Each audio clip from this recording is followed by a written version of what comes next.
Hi guys, this is Cindy from Part-Time Permies, and I wanted to give you an update on our chicken flocks in the winter.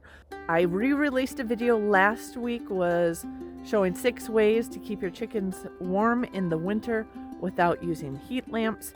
I wanted to give you an update on that today on what we're doing differently, what we have extended. I do have a new winter coop. For those of you guys that are new to the channel, I actually have 2 flocks. The main flock, which has usually between 15 and 20 birds in it, 2 roosters and the rest hens, a guard goose. Each flock has a guard goose. But that is Lucky's flock, and that flock I do use for breeding, but primarily to gain roosters. And then I'll take the rooster that I like and put him in with Gus's flock. So as I need to refresh the genetics, I'll put a rooster in from the main flock into with Gus's flock. Gus's flock, what I do is I take my top hens, 4 hens, put them with the rooster, 4 or 5 hens, right in that range, put them with the rooster and breed them to try to get the traits I like. So none of these are purebred. What I did was in the last couple years is I did bring in some barred rocks about, I want to say 2 years ago. I'll double check that. But we had lost those barred rocks. Now barred rocks do have a larger comb, which I try to breed for smaller combs. Don't like that so much, but they do have a broad body and they are dual purpose breed. They're sometimes used for meat as well as for eggs. And so that's why I decided to incorporate them into the bloodline. We'll breed the comb smaller, but they are producing larger breeds. Also darker color, more colorful breeds. When you breed a red rooster to barred rocks, it's kind of nice. You can actually tell the gender of the chicks by their color. That's a whole nother story, but I wanted to give you an idea. So my second flock is Gus's flock. Gus is the guard goose. I have a rooster and 4 hens in here, and basically we'll use this combination for breeding for the spring. I'll start collecting eggs pretty soon. Now the challenge in the winter there is that you got to get the eggs before they freeze, or else you might not have viable embryos.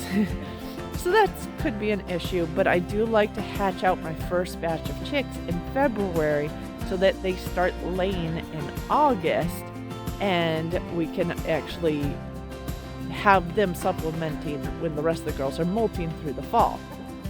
So that is my goal. I did not meet that goal last year. I hatched them too late. A few years ago I did meet that goal. It was perfect. But Gus's flock also has a new coop.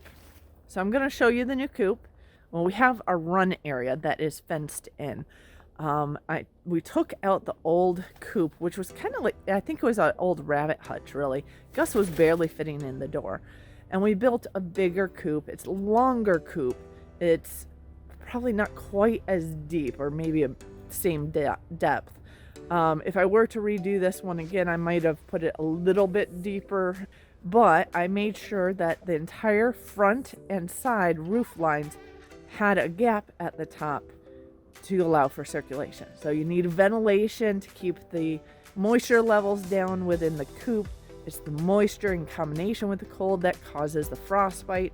So that is essential in winter coops, is to have enough ventilation.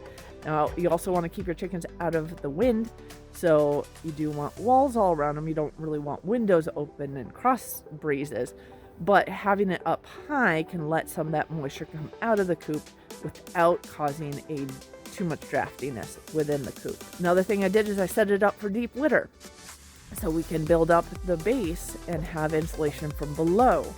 I did that in the previous coop by taking the flooring that was in there out and building it down to the ground. In this coop, I just planned it that way. Another thing in this coop is I did also use the 2x4s with flat boards. So I reused that.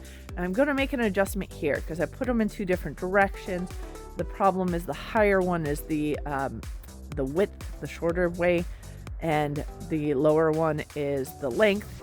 And there's only room for 4 of the 5 birds up on the higher one. I've occasionally seen all 5 of them up there, but that's a little bit too tight. So they like to be on the higher roost. This other roost to be the same level, or maybe just sit on top of the higher roost, so they can go along an L-shaped roost system. For nest boxes in this coop, I made it so that I can adjust the height of the nest boxes. They sit on the ground. Really what I did is just got milk crates and put them sideways on the ground. I didn't cut them. There's no need to cut them. You just set them sideways so that the big opening is facing the side and they can enter from it. So they are using that without a problem. This is actually the reason why I want more width to the coop, because there's not quite enough width. It's a little bit tight getting in there to get eggs. I don't have an exterior way to get eggs from this coop. And I mainly did that because, again, I didn't want all these. I was using limited resources, trying to limit the amount of materials, so that I wouldn't have to worry about price of materials. This last year went up quite a bit. Back to the deep litter. I did plan a clean out system for the deep litter. I put a board at the bottom that lines up with the exterior wall, but that's removable. In fact, it's actually two boards, but it can be removed, and it goes up about 18 inches from the floor of the coop. You remove that and you could just push the litter out of the coop that way into the run area, and then if needed, you can move that into compost. Food system is the same. I'm pretty much feeding them all you can eat all winter, so on that respect, nothing's really changed. Water system's pretty similar. You just got to make sure you have thawed water. These are the waterers that I have.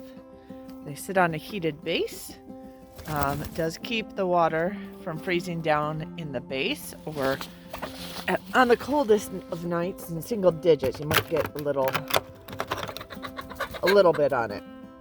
A little bit of ice on there, but that's all right. The only issue I've run into with these waterers is that if you get any water in the top, because it's top loaded, any water in the threads up here, it will freeze as well.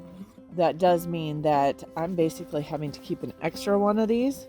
I have one of these per coop, and I keep an extra one inside that I can, so that I have that melted so I can unscrew that top and refill it. So I basically just bring those out here and put them on the water base like this. Now it has a lid that stores up here that you want to put on the spout down there when you're loading the water. Otherwise, all the water you put in comes pouring out. And then you load it from the top, put the lid back on, and once you have the lid on top, you could take this little lid off down here, and it will just pour enough water to fill over that. The way these work, if you're not into the science, you need to have air go in to replace any water coming out. So the air can only go in if the water level down here drops below this opening. And then, like a milk jug, you'll glug, glug, glug air in and let water out until it fills over that opening. Then it can't let any more air in, so it keeps the rest of the water inside.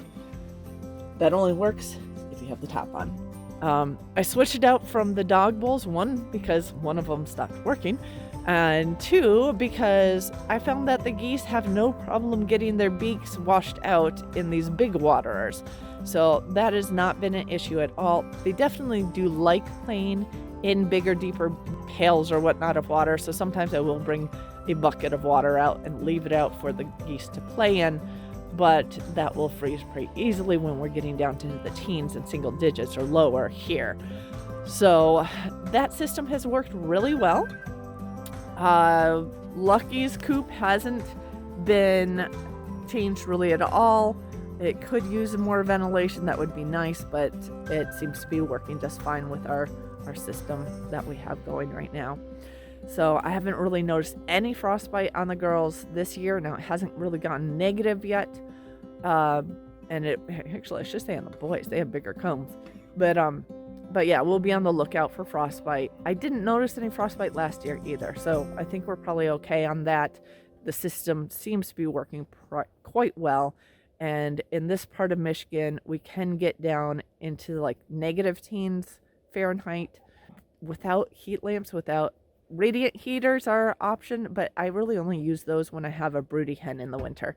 So that's pretty much our winter setup at this point. You guys, I forgot to mention one other thing about these coops and how I keep the runs a little less drafty when we get enough snow. We had about 4 inches or so last night fall, and I had some base before that. But what I did was I shoveled an area out in front of their coops and runs where we have the electric poultry netting and encircling this, I guess, external run, I guess you'd say. But I take that snow and shovel it right against the fencing of their internal runs. And that's just to block some of the wind. And really kind of only need to do it on one side. And it just blocks some of the crosswind from their level. And right now that snow is approaching about 3 feet high in my pile against the run. So yeah, that's a good wind block for them in there. They're all hanging out in there right now, but they have been outside earlier. They came out and actually went underneath their summer coop, which is protecting an area from snowfall. So they do like to hang out under there, but it is a little bit of a trudge through snow to get there, so they will come through it. But yeah, so right now they're inside, but that does make them a little more comfortable in their internal run, which is where their food and water is. Thanks for watching. We will see you with our next video.